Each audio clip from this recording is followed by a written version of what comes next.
Hello friends, welcome back to my channel the aroma eats.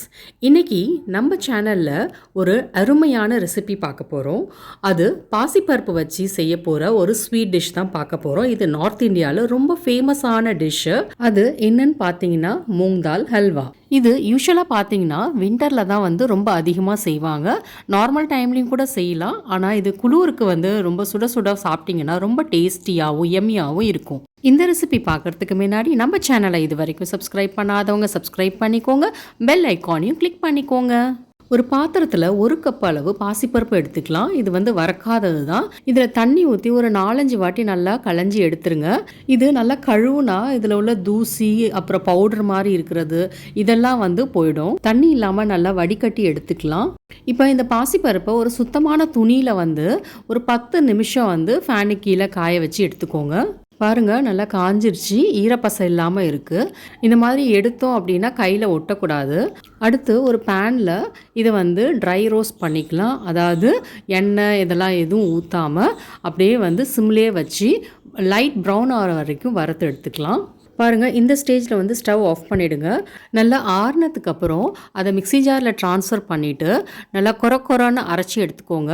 Rava இருக்கும்ல, அந்த மாதிரி எடுத்துக்கிட்டால் போதும். இந்த அளவுக்கு கொரப்பாக இருக்கணும். அடுத்து சர்க்கரை பாகு ரெடி பண்ணிடலாம். ஒரு பாத்திரத்தில் 1/2 லிட்டர் அளவு தண்ணி சேர்த்துக்கலாம். இதில் 1.25 கப் அளவு சர்க்கரை சேர்த்துக்கலாம்.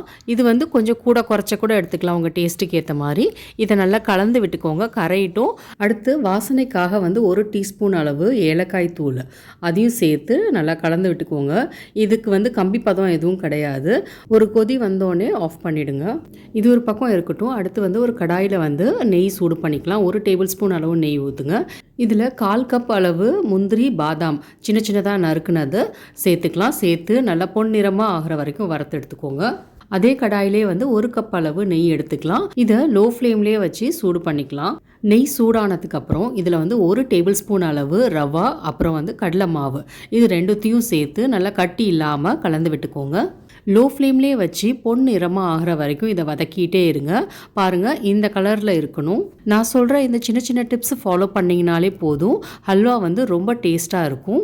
இப்போ இதில் கொரன்னு அரைச்சி வச்சுருந்த இந்த பாசிப்பருப்பை சேர்த்துக்கலாம். சேர்த்து கட்டி இல்லாமல் கிண்டி விட்டுக்கிட்டே இருங்க. ஒரு 10 நிமிஷம் இதே மாதிரி நம்ம கலந்து விட்டுக்கிட்டே தான் இருக்கணும். இல்லைனா அடி பிடிச்சிரும். பாருங்கள், கலர் சேஞ்ச் ஆக ஆரம்பிச்சிருச்சு. இது லைட் ப்ரௌன் ஆகிடுச்சு. இந்த ஸ்டேஜில் குங்குமப்பூ கலந்து வச்ச பால் இதில் சேர்த்துக்கணும். இது 1 டேபிள் ஸ்பூன் அளவு பாலில் ஒரு 10 குங்குமப்பூ போட்டு ஊற வச்சுருந்தேன். இதை 5 நிமிஷம் நல்லா கலந்து விட்டதுக்கப்புறம் பால் ஒரு கப் அளவு சேர்த்துக்கலாம். இதில் இந்த பால் நல்லா காய்ச்சி ஆற வச்சது தான்.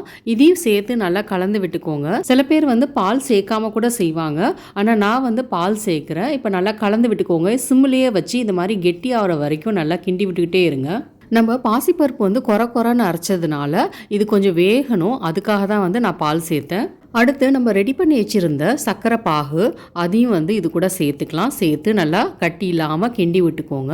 ஒரு 5 நிமிஷம் ஹை ஃப்ளேமில் வச்சு நம்ம கிண்டி விட்டோன்னா அந்த தண்ணிலாம் நல்லா சுண்டிடும். பாருங்கள், ஹல்வா கெட்டிமாக ஆக ஆரம்பிச்சிருச்சு.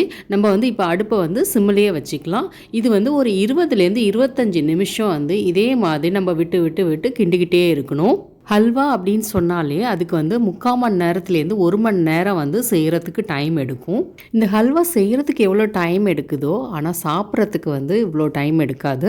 வாயில் வச்சோன்னே கரைஞ்சிரும். அந்த அளவுக்கு இது ரொம்ப டேஸ்ட்டாகவும் எம்மியாகவும் இருக்கும். 2 டேபிள் ஸ்பூன் அளவு நெய் சேர்த்து இதை நல்லா கலந்து விட்டுக்கோங்க.